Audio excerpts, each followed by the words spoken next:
I'm Connor Rebush, and if you are interested in the finer points of face punching, you've come to the right place. This is Heavy Hands.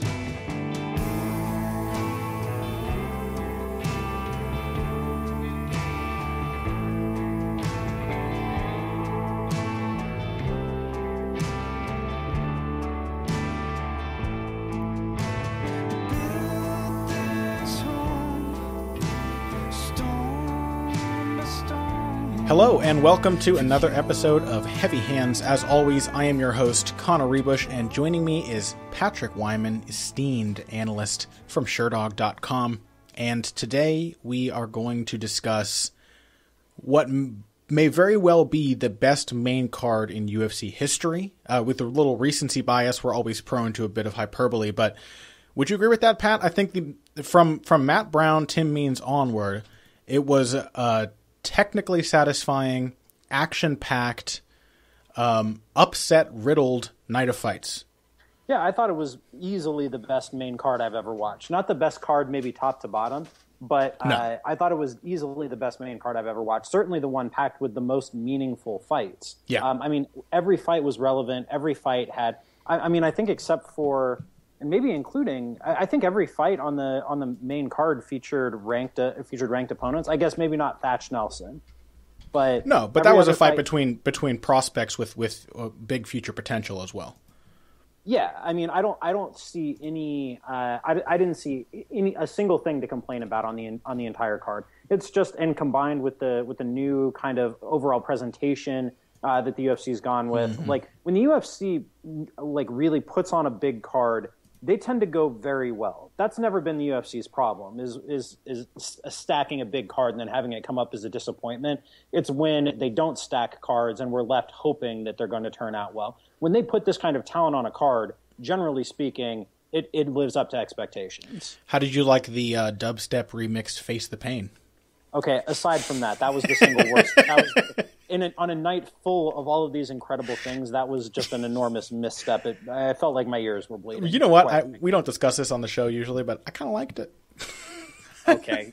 Just we're shutting this down. You're going to find yourself a new broadcasting partner. I kind of liked it in the way I like Mike Goldberg and Joe Rogan's commentary. Like, it's often bad, but I have a sense of nostalgia. I like the awkward, sometimes contentious chemistry between these two commentators, and Mike Goldberg's hilarious. Like, he can't escape phrasing things like Yoda, and I love it. And in the same way, I appreciate that they tried to shine up the turd that is Face the Pain.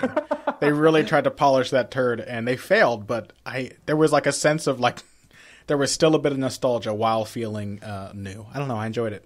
Yeah, I mean, but however it turned out, damn it, they tried. They did try. Really tried. That's something that we're not always able to say about the UFC. I really appreciate all the effort that went into this card, and that goes for the matchmaking front as well. Later in the show, we're going to talk about what is certainly one of the top 10, top 5 title fights of all time, probably in the UFC, in Lawler McDonald. But before that, we're going to talk about the man that everybody tuned in to see. Judging by the kind of traffic that both Pat and I have seen, Conor McGregor is not just a hype job. He draws for real. The man has a lot of attention from a lot of fans. Everybody wants to know what's going on with him. Whether they love him or hate him, they want to see him lose, or they want to see him go on to crush Jose Aldo and ride off into the sunset. People care about Conor McGregor, and it's kind of obvious to see why. And Chad Mendes, short notice opponent, though all signs point to the fact that Mendes actually knew that he would probably be, or would at least be a stand-in for this fight well before the 3-week mark. And from Mendes' own lips, he says he prefers short camps anyway. So I don't think that we can really say a whole lot about how unprepared he was. He seemed pretty prepared, actually. He did a pretty good job until McGregor started to wear him down. Would you agree? Yeah, absolutely. I mean, to me, the story of this fight was Conor McGregor's willingness to give one to take one, or to take one to give one, and his focus on attrition, and pace. And those were things that we keyed in on in our breakdown of this fight last week. Was McGregor's pace? I mean, he works so fast, and whenever he was not on his back in this fight, he was throwing. He threw constantly, even if he knew that Mendes was going to counter him and land big shots, and that's not an insignificant thing. We've talked about Mendes's power and his craft as a counterpuncher. Despite that, McGregor ate those shots and stood in there and continuously threw to the body. I mean, that was obviously part of the game plan. I would assume, because Mendes is not a quick-paced fighter to start with, and he was coming in on short notice, I tend to give that a little bit more emphasis. I think that if he had a full camp, quote unquote, I think that he would have come in slightly better cardiovascular shape.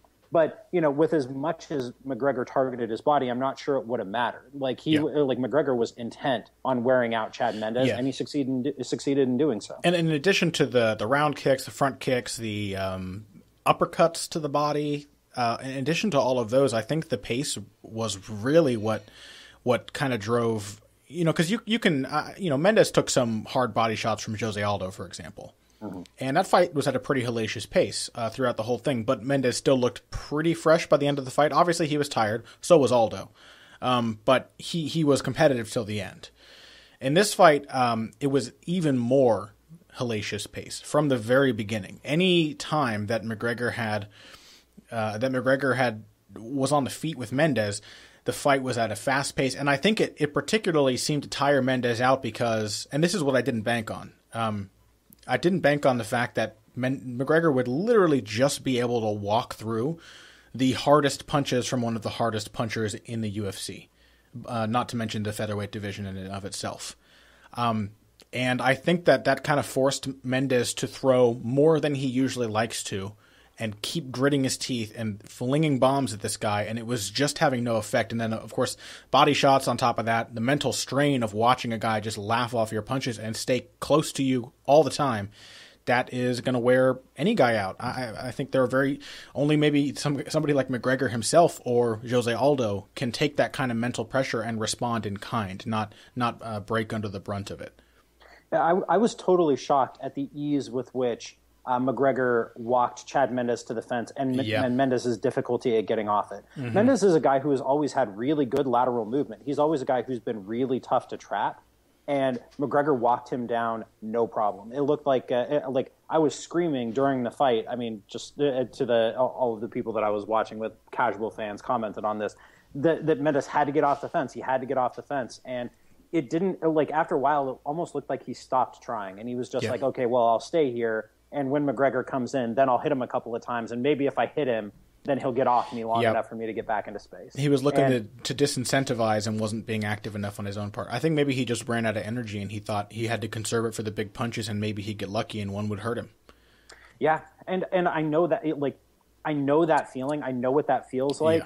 Yeah. And if you're feeling like that in the second round, the fight is effectively over. Like, I don't think I have ever watched a fight where I was so convinced that the guy who had that fight continued and Mendes had gone to his corner at the end of the round, he probably would have been up 2 rounds to none, but for that last flurry that McGregor hurt him with. Yeah. And I would never have been so convinced that a guy who was up 2 rounds to none was going to lose the fight and probably get finished in the next round. Was going to get knocked out in the very next round. Yeah, I absolutely agree. That's why I think I had an article that went up yesterday called it Weakness and Strength, What We've Learned About Conor McGregor. And I think I confused some people with the sentiment that I had in that article, which is I said that basically Conor McGregor struggled with Chad Mendes and yet somehow managed to make it look easy in beating him. Because you got this sense the whole time. Like, if you look at the fight as a whole narrative now after the fact, you're like, yeah, this was going to happen. Almost from the very beginning, Mendes was wearing himself out and McGregor was just piling on. Yeah, I mean, so I'm looking at the fight metric numbers right now, and McGregor threw 84 strikes at distance despite spending huge chunks of the first 2 rounds on his back. Yeah. That is an insane pace to keep whenever the fight's on the feet. Like, that is utterly insane. But then conversely, Mendes went 14 for 25 on punches at distance. So we talked before about what an accurate puncher Mendes is. He did nothing to dissuade us from continuing with that notion. No. Like, he basically hit McGregor at range at will with his biggest shots, and McGregor walked straight through them. Yeah. That is insane. That is totally insane. And most of the punches that Mendes missed or that were blocked were followed up by ones that did land. He showed some nice combination punching. He was composing these nice strings of attacks and landing. And I've seen this kind of notion bandied around that McGregor let himself be hit. What?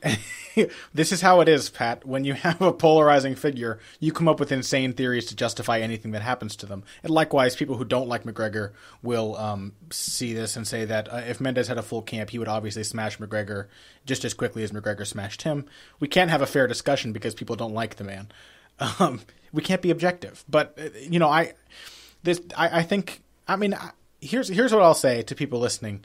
And this is going to sound a little smug, and I don't mean it to, but how does the Puncher's Path, that piece that I wrote, read now, having seen what Conor McGregor just did to Chad Mendes? Yeah, I got to be honest. After watching this fight, it did not make me feel better about his long-term prospects. No, definitely not. If that makes any sort of sense. I mean, like, it confirmed to me everything that I thought might have been a problem with McGregor's game. But the flip side to that is, mad respect to McGregor's chin and his power and his accuracy as a puncher and his cardio, his will. Yeah, I came away from this, and that's the reason I called that article Weakness and Strength, because I came away from this fight with the notion that, everything that we kind of suspected was wrong with McGregor's style was in fact wrong, and may have been a little more wrong than we thought. And we'll talk about that a little more in a bit. But also I came away from it thinking that I had even underestimated what I knew was an iron will and an insane sense of self-belief and a refusal to quit. I had underestimated that he was in some areas weaker than I may have thought, or as weak as I thought, but stronger than I could have imagined. That he effectively fought a man who was a bad stylistic matchup for him. And if they fought again, he'd still be a bad stylistic matchup for him. An accurate, powerful counterpuncher who can break your rhythm by taking you down is never going to be an easy person for a swarmer pressure fighter to fight. And yet he beat him while making no adjustments. He did nothing he wouldn't have done to anybody else. And he still beat him, and he still made it look like he was always going to beat him.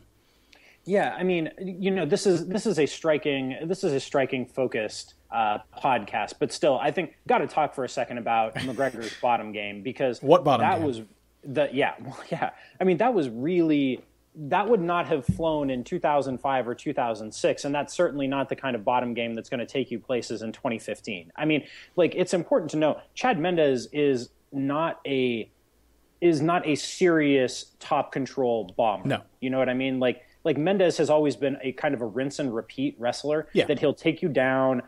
He'll lay in your guard for a little while. Maybe he'll land a few shots. But if you try to get back to your feet, Mendes will either grab a front headlock and maybe he'll try to roll into a guillotine, or maybe he'll just let you go, knowing full well that he can just take you down again. He did not have to work real hard to keep Conor McGregor down here.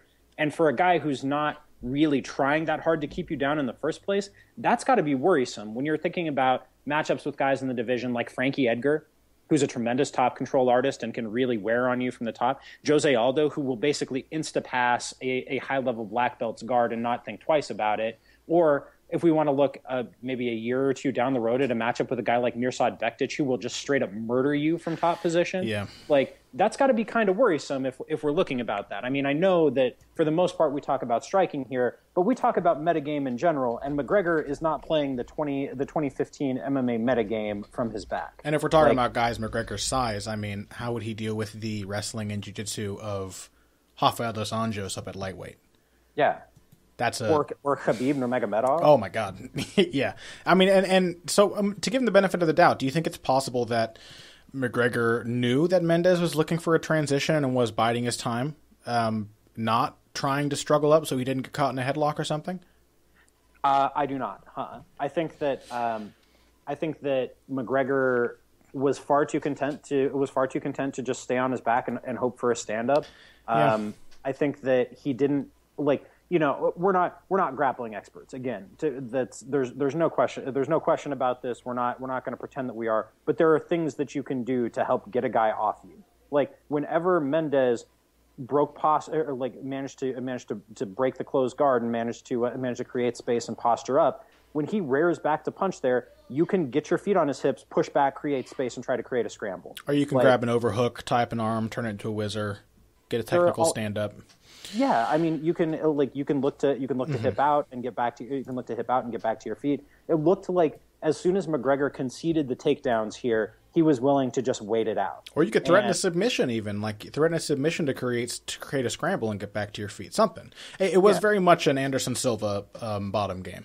And Anderson Silva, I think we've kind of known for a while, like even with his continued success, was kind of a dinosaur in terms of application of technique. Anderson did a lot of things that wouldn't have worked for a lot of other people. Maybe that's because Anderson had what Conor has, and the ability to make, the ability to just kind of believe hard enough, not to go into some law of attraction nonsense, but, the ability to believe that you're going to win hard enough to make an outdated style work for you anyway. It certainly is what he did to Mendes. I mean, who was it who brought this up to us about it being an Anderson Silva-like performance? James Kimball. Yeah, James Kimball, friend of the show, Bloody Elbow regular, sharp gentleman. At Real Mr. Kimball, yeah, great guy. And he said, this is not, I didn't hit the sound effect for Heavy Bag, but we will just read his question because it's pertinent. True or false, Conor was in Silva mode tonight, chin, bottom game, stand-up, counter pressure, very Andy. I don't think the approach to striking was necessarily very much like Silva, but the chin, the taunting, the just wait out the phase that you're not good at on the ground really struck me as being very similar to Anderson Silva. And I think maybe those intangible factors were why Anderson was such a dominant champion for so long. Yeah, and I mean, the flip side to that is when Anderson ran into somebody who was playing an elite top game, he got badly beat up on the bottom by Chris Weidman, one of the very best top players in all of MMA. Yeah, and Chris Weidman bears a lot of similarities to Jose Aldo. I know that sounds kind of weird, but we've got good fundamental boxing. We've got good footwork, so the ability to either cut off the ring or keep yourself off the cage. And we've got strong wrestling and devastating top control and submissions. Sounds a lot like Jose Aldo. Yeah, I mean, I'm not particularly bullish on McGregor's chances against Jose Aldo after watching this fight. I mean, this was effectively the biggest sample of McGregor not being in utter complete control that we've ever gotten. Mm-hmm. And to me, there were signs here that did not necessarily bode well for his future. I mean, all credit to what was an incredible performance, and he deserves to have the interim belt strapped around his waist. And I'm excited to see that fight. But from where I'm standing, I think Jose Aldo beats him. What makes you say that in particular? Because I'll get into this in a minute when you're done. But I kind of came away from it with an opposite impression. But what makes you say, having seen this performance against Chad Mendes, that his chances are now diminished in your mind? I think that Aldo is a more efficient striker than Chad Mendes is. Mm-hmm. I think that Aldo can has the footwork and the movement to stay off the fence where Mendes couldn't. I think that if anybody can do it, it's going to be Jose Aldo, and I think that he can. I think that he knows how to control the pace of a fight much better than Chad Mendes does. I think that Aldo has made his living by slowing fights down to the pace that he wants to fight at. I mean, I don't think that even Conor McGregor is going to be able to make him fight at that quick pace. I think that Aldo has always been a tremendously underrated wrestler. That basically, if Aldo is shooting for takedowns, he's getting them. And I think that dealing with Jose Aldo on top of you is a much different kind of monster than dealing with Chad Mendes. I mean, we're talking about a guy who has wins over guys like Cobrinha in jiu-jitsu, who's a Andre Pederneiras black belt, who insta-passed Kenny Florian's guard, has insta-passed pretty much any guard he's wanted to in MMA. I think that like my big thing going into Aldo McGregor was that I thought that Aldo was going to repeatedly take him down and work from the top and shorten the fight. And I didn't see anything that makes me think that that's going to change. And Aldo, unlike Chad Mendes, I don't think is going to get sucked into an energy-draining brawl on 2.5 weeks' notice. Yeah, I kind of feel I'm cheating when I say that I feel vindicated in my pick before this fight because I basically picked both guys. I mean, I made the decision, basically. I said, I think Mendes is going to win because of style matchup. It favors him. And I kind of feel like it looked like it did, he had a lot of things going for him in this fight with his style against McGregor's, and he was very effective in the first 2 rounds. Well, in the only 2 rounds. For the majority of the fight, Mendes was effective, even as he began to tire. At the same time, before the event, I said that I felt like Conor McGregor was going to win. And it was kind of a win of feeling, you know. He didn't really overcome the style matchup. I said this before, he just basically did his thing hard enough to beat somebody who it should never have worked against. The fact that Conor McGregor was pinned for, 3.5 minutes in that second round? Mm-hmm. And with 40 seconds left in the fight, got up and probably threw 20 or 30 strikes in a 40-second string. It just came at Mendes as if he had planned to be on the bottom the entire time, as if everything was going according to plan. He didn't wait. He didn't feel discouraged. He pounced on Mendes, and it turned out that Mendes was sapping his own energy, trying to do his thing against McGregor, and McGregor was fine. He never seemed to feel that he was in danger or anything. And that makes this fight with Aldo more 50-50 than I thought it was before, because I would have given Aldo a strong advantage, because I know Aldo has that same kind of willpower, that same refusal to quit, refusal to lose. Aldo fights like every fight is his first shot at the title. And but I think McGregor kind of proved that he has it too, and he has it in spades. And with the addition of that fight-ending power that he's got, which I think that's another strength that was intensified by this viewing, we realize how hard he hits. Contrasting it to the power of Chad Mendes, it seemed even more dramatic. And so, I don't know. I think I'll probably still end up picking Aldo because I have a lot of faith in Aldo. I think he's the best technician in MMA right now. But I don't know. That kind of faith goes a long way in a sport that relies so much on believing in yourself and knowing that you can win at any moment. So it's more of a pick 'em than it was before for me.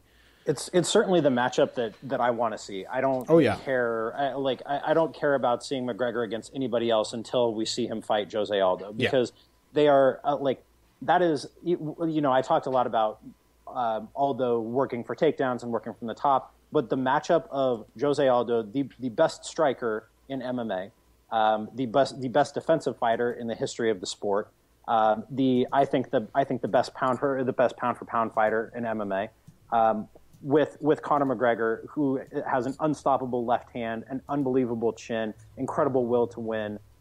That's the matchup that I want to see. That is the million buy pay-per-view. A matchup with real heat behind it too, and real emotion and dedicated fans. Mm-hmm. That's the fight that I want to see more than any other. I don't know that there's an MMA fight that I have ever wanted to see more than Aldo McGregor. Yeah, I can't disagree with any of that. Okay, we'll take one quick break. When we come back, we are going to talk about Robbie Lawler defending his title for the first time against Rory MacDonald. As I said before, probably in the top 10 title fights in UFC history. Certainly one of the best fights I've ever seen. And we will talk about all of its implications after this break. Okay, wait, stop. Don't skip this break. I know you skip most of them. It's a podcast. It's not a radio show. You don't have to listen to the commercials.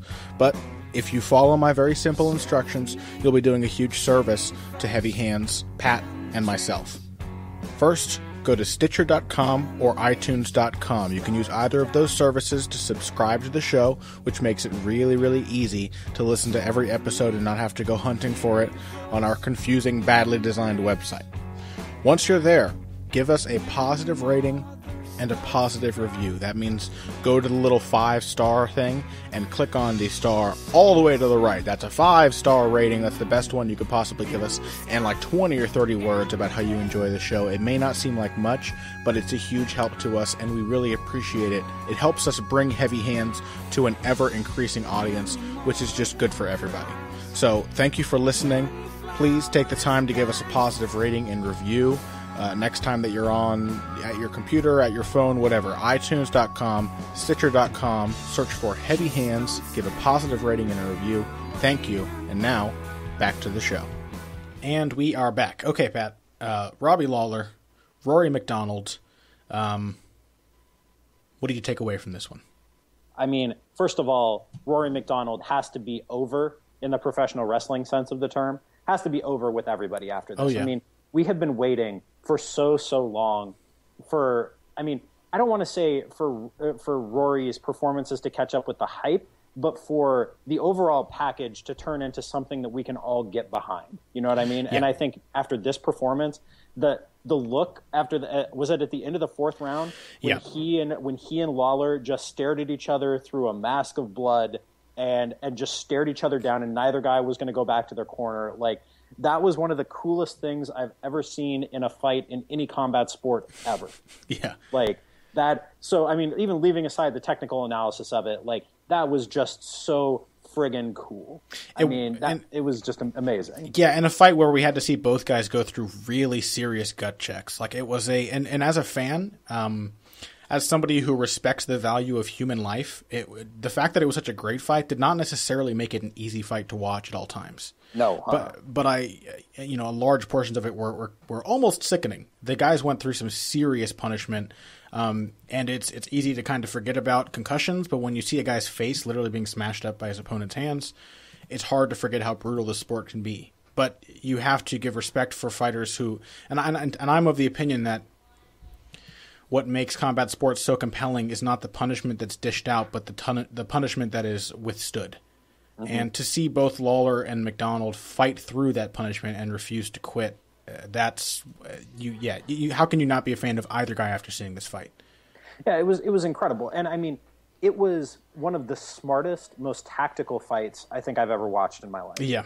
Like, just the adjustments that each guy made, the fact that how smart both guys' game plans were from the beginning, and the intelligence with which they adjusted to the move, counter move, back and forth throughout the course of the fight.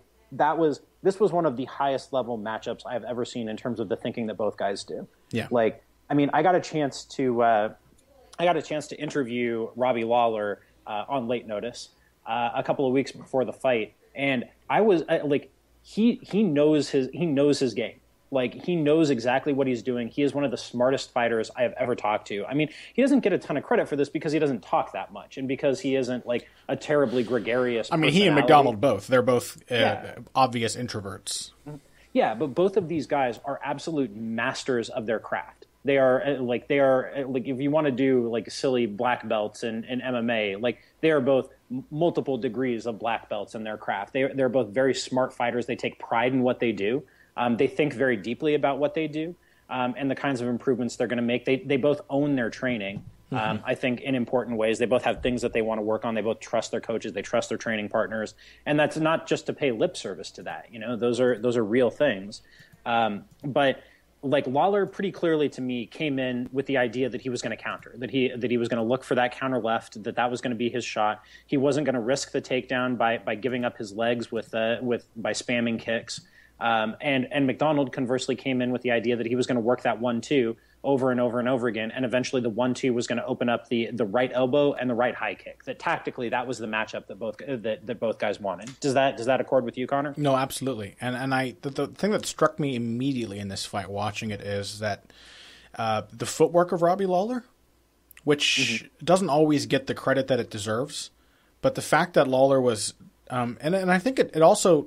It demonstrated the improved technique that McDonald has found in his boxing, that Lawler was compelled to constantly circle and move and force McDonald to turn. And we would think that would be what someone would be trying to do to Robbie Lawler, being the power puncher. You want to keep him from setting his feet. But there was a real threat to McDonald being allowed to sit down in his punches throughout the fight. It was just I couldn't agree more. Just a beautiful tactical fight to watch from both guys. I think the one thing that really stood out to me too is that it was a clinic on southpaw or on open stance jabbing.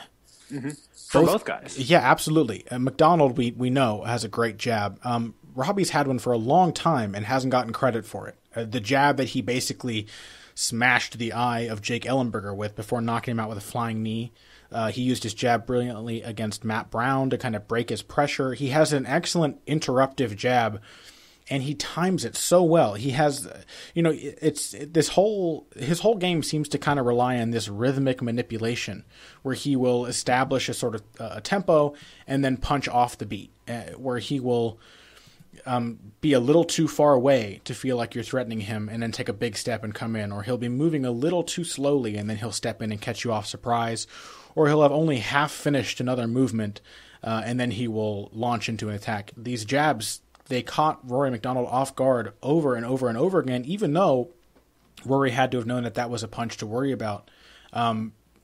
Robbie was able to play with the parrying that Rory was trying to do. And you can tell me if you agree with this. I kind of think this fight really showed the limitations of Rory MacDonald's boxing defense. Mm-hmm. Yeah, I agree with that. I want to come back to the issue of rhythm real quick because Robbie and I talked about that. Oh, okay. And very explicitly. This was the salient thing. I think we have discussed this.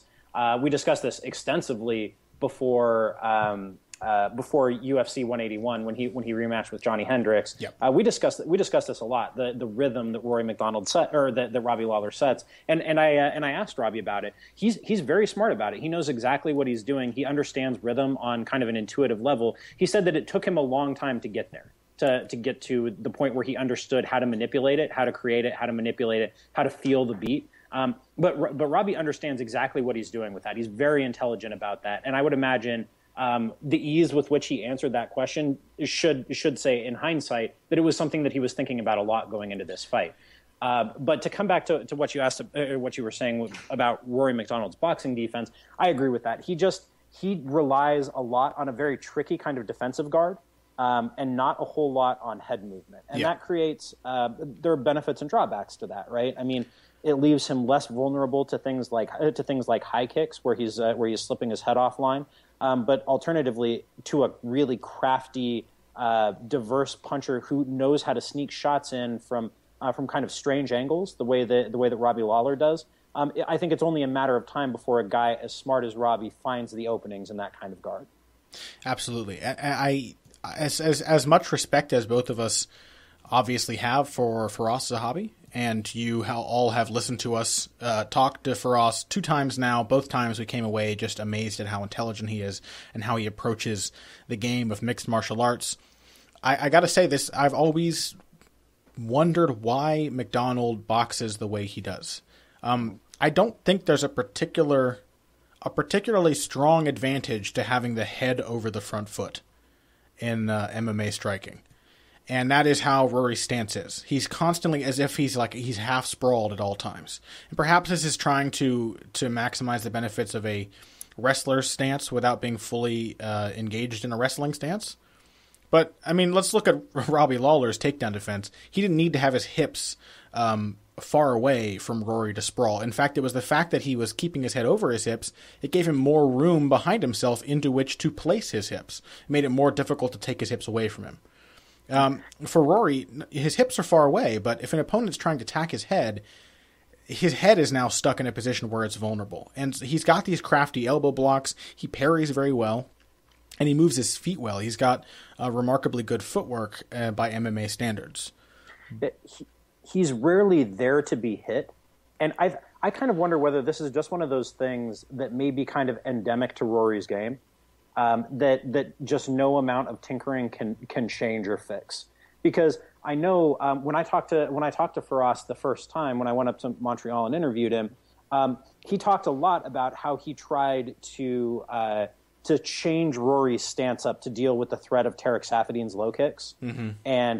But I know that they worked on that over and over and over again. And yet you look at the first and the second round of that fight. And there Rory is still doing exactly the same thing that he was doing before. Yeah. And actually, this is kind of a weird tangent, but let me bounce this off you. I know Rory has had back problems since he was in his early 20s. And I wonder if there's something with his back that just makes that more comfortable for him as kind of a resting position. Could be. It would be weird, but I'm trying to kind of come up with a hypothesis for this because it seems to be if a trainer like Firas can't break you of a habit that he's trying to break you of in preparation for an opponent, I don't know if that's a thing that can be changed. Kind of sounds like there's some physical therapy in order, though. I mean, I know that good head movement should not put strain on the back. That's the thing. If Rory had, whether he has maybe stiff hips, and so it's difficult for him to change his body around, or he just hasn't been taught to use them. But there's this idea of using your hips in the pocket in boxing. Hips aren't just for wrestlers, right? You fold one hip Basically, you're folding your body in half. All you need is a very little movement at the hip, and your head moves a great deal by comparison. Because the fulcrum is your hips. You only need to turn a fulcrum a little bit for the end of the lever to move a lot. And so these little small movements is all it takes for good head movement. And Rory's hips are just frozen, which can't be good for wrestling either. They're just frozen when he fights. In fact, it's almost like his head comes closer to his opponent when he's trying to make space. And go on. Yeah, I mean, honestly, I think this is one of the downsides to having started to train to fight with adults when you're 14. I think that you take a lot of. I think that you will have taken a lot of physical abuse, and you're going to be dealing with some issues that no amount of physical therapy can fix. And I'm really coming around to the idea. I really think this is physiological on Rory's part, and that a lot of what he does is based around dealing with kind of what is an inbuilt limitation at this point. Yeah, could be. And because I have to think, but then again, I think there's not a whole lot of use of head movement in general from guys that Firas trains for better or worse GSP reasons. Never had it. He was always blocking and moving his feet. His head movement was always pretty terrible, to be honest. It was one of the few aspects of his game where you could say that. But that he really paid for that against Johnny Hendricks when he couldn't move his head off that center slot. He couldn't take his head off line. He had to use footwork, and that's good. Footwork is great. And I think, just judging by the videos I've seen and having heard Firas talk, I think he places a great premium on footwork.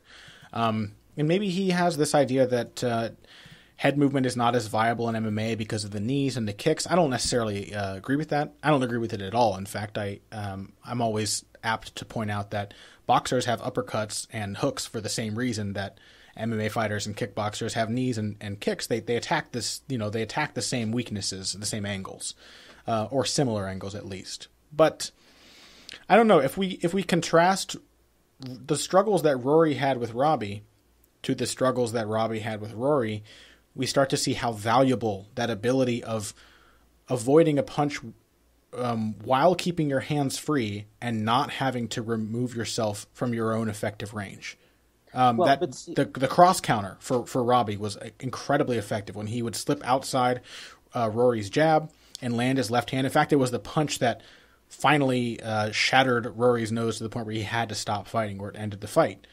And Rory wasn't able to do those things. He had to almost have Robbie passive in order to land strings of punches on him. I disagree with that to an extent, because I think the real brilliance of what Rory did in this fight was his ability to keep Robbie exactly at the end of, like, just right beyond the part where Robbie's punches could hurt him, but where Rory still could, where Rory still had a couple of extra inches of reach and height that allowed him to, like, when Rory was really having success in this fight, it was when Robbie was right on the end of his cross. And when Robbie was right on the end of Rory's cross, it was just past the point where Robbie could throw.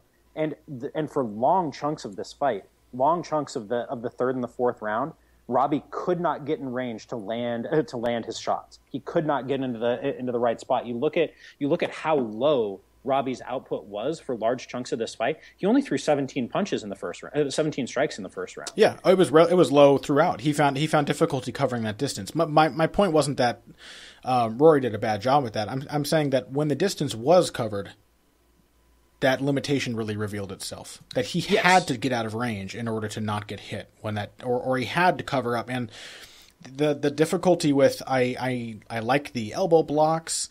I like putting the shoulder in the way. I like the parrying. All those are effective techniques. But the problem is one, they all tie up your hands. In order to stop from being hit, you have to stop attacking, even if just for a moment. Your opponent, if he knows you're going to go for that, he can overwhelm you at times. And two, a smart opponent, which we know Robbie Lawler absolutely is going to find ways around a static obstacle. He's much more difficult if he has to track a moving target, if he has to worry about the fact that those movements may also carry with them punches that threaten him in return. You can slip and throw at the same time, or throw right after slipping. You can put yourself in position to attack.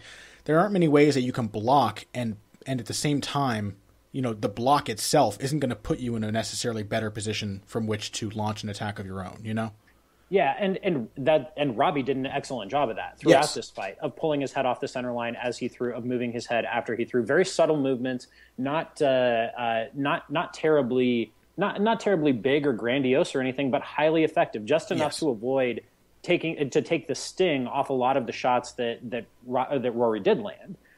Robbie managed to minimize them. But then conversely, think about this matchup physically. Robbie has always had some of the loosest tips in the business. Like, oh yeah, he's got great head movement. Yeah, I mean, but like where Rory has some of the stiffest tips we've seen, and succeeds kind of in spite of what looks to me. I'm thinking more and more this is an actual physiological limitation of Rory's.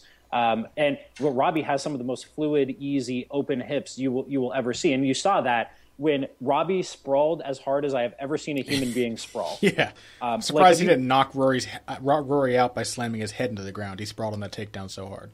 That was amazing. I mean, but the hips necessary to do that, like that speaks to the fluidity of your hips there. But I mean, it seemed to me like Rory's strategy was all the way out or all the way in. As it usually is for him, with a couple of exceptions. He picked a couple of spots to kind of bite down and throw. Usually, as I thought before the fight, when Robbie backed up to the fence, that was when Rory really let loose.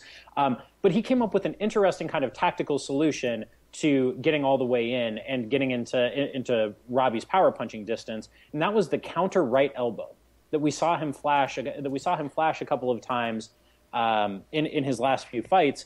But he really committed to it this time. It was an interesting tool, and it was a tool that worked really well for him. Do you think that John Jones picked up some of his elbow techniques from time at TriStar? No, I think he picked those up from Mark the Fight Shark Miller all the way back in the day when he was training at the Bomb Squad in New York, and then Winklejohn likes them a lot. I think that he got them from those guys. And I guess that's fair because Condit uses them the same way. And these have stood out to me in McDonald's game for a long time, where it's almost he can make up for, because the tricky thing about an elbow is you can kind of cover yourself while you throw it. Mm-hmm. Your hand can remain by your chin. You can create a large surface area in front of in a wide angle apart from your head with the strike itself, and your other hand can, of course, stay there and defend as well. And so McDonald's, I think the first time I saw him throw one of these standing elbows, these counter elbows, was against BJ Penn, where it was almost like he doesn't even have to throw him hard. If the guy comes in an attack, he just flashes the elbow up and lets him run into it. Mm-hmm. And it's a beautiful technique. He used them really effectively against Robbie, and I think that's kind of what got Robbie to back off and put him back in range for those front kick, head kick switch-ups to start working in the third round. Yeah, absolutely. I mean, we actually saw a bunch of them on this card. We saw them we saw both Tim Means and Matt Brown through those counter elbows. Tomas Almeida threw a bunch of them against Brad Pickett, but nobody threw them as effectively, I think, as Rory McDonald did in this fight. They're a tool that we should see more often in MMA. I think there's a lot of utility for those kind of counter elbows simply because of the ranges. The way that range works in MMA. But you see them a lot in Muay Thai in Thailand. Like they're a really common thing. We just have not seen them all that much in MMA. I'm hopeful that we'll see more of them. They're a really effective tool. My man Shimon Moraes, who's fighting for the World Series of Fighting bantamweight title on August 1st. Shimon Moraes has an awesome counter elbow knockout. Tomas Almeida had one when he was fighting in Legacy a few years ago. They're getting to be a more common thing, as they should. Yeah. Okay, let's take a quick break, and when we come back, I think we have a few more things we can say about this fight, and I'm happy to keep discussing it. It definitely deserves the discussion. So one quick break, and we will come back and finish up on Lawler McDonald. Okay, so here's another way you can help us out. Go to your couch, lift up the cushions, and scrounge around in the creases for change, lint, like bent paper clips, like a thumbtack that you stab your thumb on and then you scream alone in your living room. Throw all the stuff out except the change. All right, now take that and deposit it into your bank account or your PayPal account. Head over to heavyhandspodcast.com and click on the donate button on the right side of your screen. Whatever money you just found, which you weren't using anyway, send it to us, all right? Because Pat and I will use it. That money helps us keep this show on the air and free of charge, which is great for you. It's great for us because that way we're making a little bit of money. The donations are a huge deal for us. So please go to heavyhandspodcast.com. Any spare change that you might have lying around, hit the donate button on the right side of the screen and send it our way to help us keep this show live. Thanks. And now back to Heavy Hands. Okay, and we're back. Pat and I were just discussing off the air many of the tactical adjustments, the little wrinkles that took place in this fight, and saying basically how that's kind of the beauty of Robbie Lawler's fights, that he often finds himself in very close rounds, but almost always ends up with these distinctly beautiful, terrifying, singular moments of destruction where he just finds or makes the openings he needs, and he just makes adjustments so well. But one of the ones that stood out most in this fight was actually from Rory, which is how he set up his high kick. Pat, you just spotted it, so why don't you explain to the people at home? Yeah, so all night Rory was playing with the trifecta of his straight right, his right high kick, and his right front kick.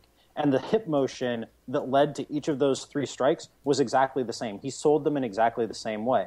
And as he was throwing the right high kick, he was shooting his right hand out so to confuse Lawler into thinking that it was going to be that hip motion was going to be a straight. He was disguising the high kick behind the threat of the straight right that he had been throwing and landing regularly all night. So what he was doing, in effect, was playing with Lawler's hand positioning. When Lawler would bring his hand up to either parry or block the straight right, that left an opening around which Rory snuck the high kick. And so even though it took some of the sting off the high kick, still, Rory, when you land a high kick like that off the forearm, your shin bends at the point of impact with the forearm, and his foot snapped around and slapped off the back of Lawler's head. That's what hurt him. It wasn't the impact of the side of the head. It was the foot slapping around and snapping off the back of Lawler's head. But it was brilliant because he had been working on that all night. He had been selling it with a bunch of different strikes, and finally all of those pieces came together to land the big shot. That's absolutely brilliant tactical planning. Yeah, and credit to Robbie Lawler because he still adjusted. He wasn't even blind to the kick. It was just that the right hand feint delayed his reaction just enough that he couldn't get his guard in exactly the right place. He still he went to parry Rory's right hand, what he thought was a right hand, and still brought his hand over into position to block the kick. Just didn't do it quickly enough. Which is crazy. The man has insane awareness in the pocket. He is one of the smartest fighters in all of MMA. I think it should at this point be clear how highly we think of Robbie Lawler as a fighter. I mean, that he's got the benefit of so much experience under so many different excellent coaches. Like he's fighting on another level at this stage in his career. And as long as his body holds out, I'm not sure there's a guy in that division who can beat him. Yeah, and when we come back into the fourth round after that head kick, Rory comes out and mixes up his strikes beautifully to sneak them in. As Robbie is, I think, still a little buzzed from the end of the round before and trying to recover and defend himself. You'll hear a lot of people talk about how mixing things up is good for MMA, as if it's, I don't know, something endemic to the sport itself. And so you get a lot of guys who are trying to mix things up by just throwing out things that seem random and disconnected. Like, I'm going to throw a right hook, now a Superman punch, now a wheel kick, just like crazy things. And you throw them out there, then maybe the guy won't see them coming. But the beauty of this is how Rory comes out at the start of this round. Instantly he comes out, he starts...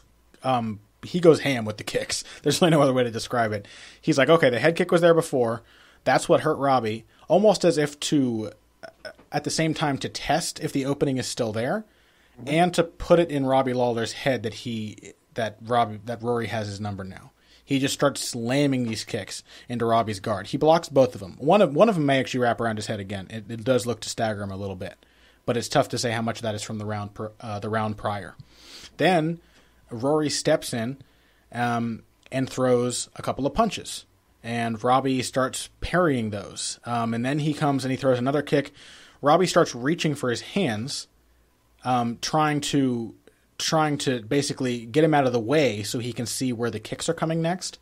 And as he's doing that, Rory unleashes a 5-punch combination of hooks going around his guard that force him to shell up, and then he pulls his head down into a knee. It's an insane onslaught of strikes, all of which mix together to capitalize on the openings of the different defensive reactions that Robbie is forced into. And he's too hurt and he's too tired at this moment to get out of there or to tie up. He just is responding to each new threat and therefore opening himself up to the next one. And the quickness with which Rory jumps on each of these openings is absolutely impressive. I mean, that's absolutely elite awareness right there. And that's what separates these guys from, I think, just about every other welterweight out there. I mean, I think that this is right now we should. I'm kind of thinking about the landscape of this division and trying to take a step back and thinking about some of the potential matchups that we could still see. I mean, Lawler Condit is a matchup that I'm absolutely dying to see. But you've got a lot of dudes in this division who have been around for a long time, guys who started fighting in their late teens, who are now in their early 30s, who have a decade and a half of experience and a lot of time to have picked up on these nuances of the game. Like it takes a long time to learn how to do things like this. And we're fortunate that we have a division that's full of guys who have that kind of experience. Absolutely. Like, that's a really special thing, and we should kind of appreciate it while we can. I mean, so we spent a lot of time talking about this fight. Connor, is there anything else that really stood out to you on this card? What else did you what else stood out to you? What looked good? Thomas Almeida, I think, passed a very tough test with flying colors. I think anybody who knew what they were looking at before that fight saw the betting lines on Almeida, who was a minus 1,000 favorite, which means if you bet you have to bet $1,000 to win 100 in return. It's a phenomenally bad bet, which means that a lot of people put their money on him, and the odds makers adjusted their lines accordingly. And likewise, Brad Pickett. That's his name, right? Yeah, Brad Pickett. I just had like a giant brain fart. Brad Pickett was a plus 650 underdog, which means if you bet $100, you win $650 in return, in addition to your original bet. So that's a very good value, which indicates that nobody expected Pickett to win or even be competitive. And I think most people who knew what they were looking at saw that line and thought, there's no way that relatively untested Thomas Almeida should be that big a favorite over a guy who, yes, has probably been slipping a little lately, but Brad Pickett's a very crafty fighter. He's got some of the best boxing technique. It's not necessarily as well integrated with all of his other skills, but he's got some of the best pure boxing technique below 145 pounds, or below lightweight.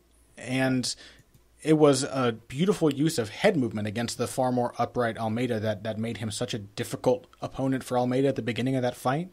He was rolling under, because Almeida's got great offensive boxing. He's got really good punch combinations. He puts kicks and knees and elbows after them and precedes them with those strikes. He mixes things up beautifully, and he attacks viciously and overwhelms most people. But consistently, Pickett would attack with one, Almeida would start to counter him, and Pickett would roll under Almeida's left hook. He would slip to his left, dip down, and then roll over to his right. And as he did that motion, his hips are nice and engaged. He's transferring weight from one side to the other, and he would just bring his own left hook along with him. And he landed it about 4 times, maybe, cleanly and hard in the first minute of the fight. And the last of those dropped Almeida like a sack of oats. I mean, he got hit and he went down. I was surprised that he was able to continue. Yeah, I mean, Almeida is, I think he's either going to be a future champion or he's going to be one of the all-time great action fighters, and maybe both, depending on how he develops. He is a special talent. I've been on the Tomas Almeida train for a very, very long time at this point, and I'm still bullish about what he can accomplish as an elite fighter, not just as an action fighter. I mean, I think we know how exciting he is and how much fun he can be. But like, what stands out to me about him, and I wanted to bounce this off you, Connor, is how terrible he is defensively in the first round, and how good, like, especially in the first 2-3 minutes of every fight, how terrible Almeida is. And then how quickly he picks it up and how quickly he becomes an outstanding defensive fighter later in the fight. Yeah. Like, it takes him a couple of minutes and he's got to get hit a few times. But once he does, he really turns into an above average defensive fighter. It's just, he's got to get cracked a few times, and that's always going to be worrisome for you, you know? Yeah, definitely. And I think, perhaps the fact that he is a slow starter in that sense is what has caused him to try to overwhelm so many opponents early on. Mm-hmm. He's trying to cover up maybe some of these flaws by just going, and you could see that was his initial response to Pickett landing on him, was to just go hard. But about 3 minutes into the fight, he realized that if he forced Pickett to lead, his chances went up incredibly. So I don't know that he really started showing defensive skills that weren't there in the beginning, but he adapted his approach to the opponent to suit the threats the opponent were giving him. And the fact that he was able to get up twice from 2 really brutal looking knockdowns, that says a lot to me about his his potential to have future greatness in the division. You expect young fighters to run into tough fights, and you expect them to lose some of them. So it's not like it looks bad to me for Almeida that he had trouble with a very tricky, skilled veteran in Pickett. The fact that he adapted to it both emotionally and tactically as well as he did is a really good sign to me. That's why I say he passed it with flying colors, because I came away more impressed with him than I was before. Well, yeah, and I mean, the comparison that I've used for Tomas Almeida, I think he is the closest thing to Niki Holtzkin's particular kind of odd, not exactly Dutch style in MMA. I think that Almeida is very much built along those lines, where he's mostly a pressure fighter, but he can box as well. I mean, he can work from the outside. He can hang out in the pocket. The pocket is really a specialty, but he does his best work when he backs you up, much like Niki Holtzkin. But so these are guys who they want to back you up. They're not really kickers. Almeida will throw, the occasional low kick, the occasional middle kick, the occasional high kick, but he's not really throwing these things in combination with his punches. He's not doing a ton to set them up. They're kind of space fillers, much the way that Holtzkin's are. But he really shines when he gets you to move back and kind of shell up, and he can pick and choose his shots. Yeah. I don't think there's anybody who puts together. There may be nobody in MMA who puts together combinations the way that Tomas Almeida does. Well, speaking of picking his shots and moving you backwards, the knee which ended the fight may have just looked like a random flash of violence, but Almeida did a brilliant job of getting the reaction he wanted that would allow the strike to land. If you watch that finishing sequence again, Almeida sticks a really stiff jab out there. It catches Pickett clean on the chin, and Pickett backs up, and he stands up, and he steps out of stance. And Almeida has to be commended for his what appears to be a natural ability to sense an opening and attack it immediately. Because he saw Pickett out of his stance, he saw him standing up. He knew that if he attacked him with a big, powerful strike at that moment, he'd get a flinch reaction out of him. He was not in position, so he would try to throw himself back into a defensive position as quickly as he could. He did. The defensive position he threw himself into was kind of a crouch, and he crouched right into Almeida's knee. And then the other brilliant thing is that Almeida controlled Pickett's head into the flying knee as he was in midair. Yeah, that is an old school chute box special. Yeah, that kind of skip up knee. You see it a lot. You see it a lot in Dutch style gyms too. It's another Niki Holtzkin special, which is part of why the comparison seems so striking to me and so strong. That's one of the. I think I learned that the third week that I was training under my coach. Like they've been teaching that. Like Rafael Cordero and his students have been teaching that for 15 years. Anderson threw that back in the day, Yeah. But it's a strike that's been around for a long time, and there's a lot of emphasis placed on it. And it's not, you don't just throw things like that for the sake of throwing them. Almeida's awareness and his ability to sense what's happening and see what's happening in front of him is part of what makes him such a special fighter, and why we should all be so stoked for him in the future moving forward. Absolutely. It wasn't, I think it wasn't a random strike, as flying knees so often are. Even when they work in MMA, you always kind of get the sense, you usually get the sense that it's like a Hail Mary kind of shot.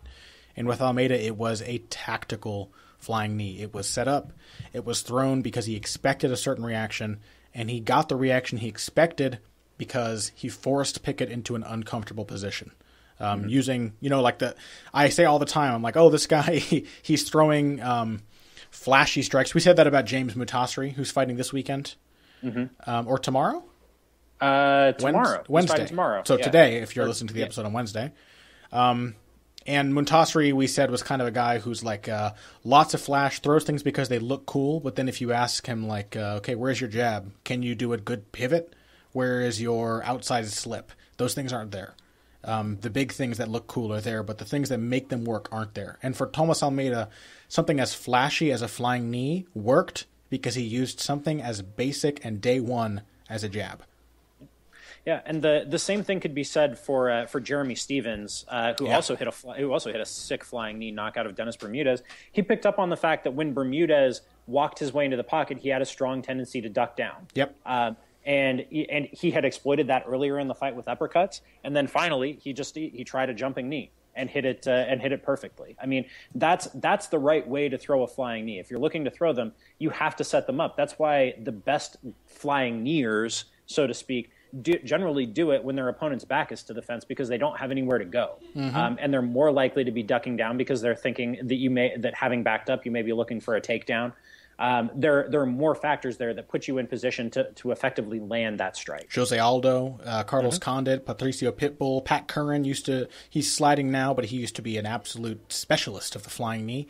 And you don't just throw these things randomly in flying space. Carlos Condit tried it once against George St. Pierre and got comically cracked in the chin for doing it. But he did. For the most part, you put the guy into a position where he has to react. And Almeida didn't put Pickett against the fence, but he put him out of position first. He forced him to abandon his defensively stable position from which he would have reacted.